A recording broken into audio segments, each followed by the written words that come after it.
Acts 14. Now at Iconium they entered together into the Jewish synagogue and spoke in such a way that a great number of both Jews and Greeks believed.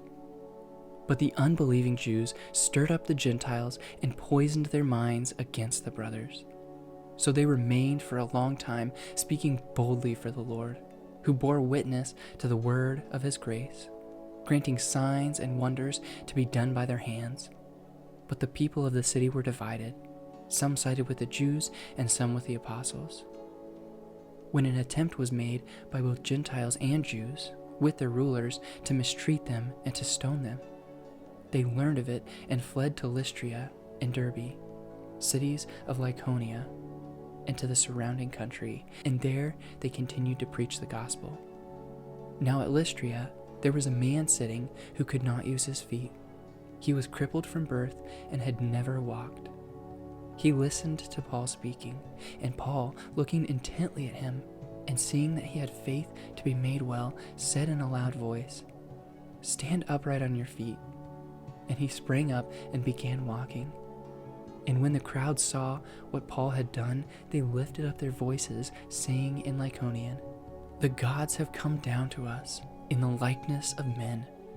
Barnabas they called Zeus, and Paul Hermes, because he was the chief speaker. And the priest of Zeus, whose temple was at the entrance to the city, brought oxen and garlands to the gates and wanted to offer sacrifice with the crowds. But when the apostles Barnabas and Paul heard of it, they tore their garments and rushed out into the crowd, crying out, "Men, why are you doing these things? We also are men of like nature with you, and we bring you good news, that you should turn from these vain things to the living God, who made the heaven and the earth and the sea and all that is in them. In past generations he allowed all the nations to walk in their own ways, yet he did not leave himself without witness. For he did good by giving you rains from heaven and fruitful seasons, satisfying your hearts with food and gladness." Even with these words, they scarcely restrained the people from offering sacrifice to them. But Jews came from Antioch and Iconium, and having persuaded the crowds, they stoned Paul and dragged him out of the city, supposing that he was dead. But when the disciples gathered around him, he rose up and entered the city. And on the next day he went on with Barnabas to Derbe. When they had preached the gospel to that city and had made many disciples, they returned to Lystra and Iconium and to Antioch, strengthening the souls of the disciples, encouraging them to continue in the faith, and saying that through many tribulations we must enter the kingdom of God.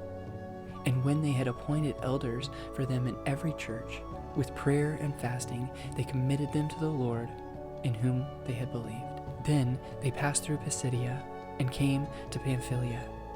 And when they had spoken the word in Perga, they went down to Attalia. And from there they sailed to Antioch, where they had been commended to the grace of God for the work that they had fulfilled.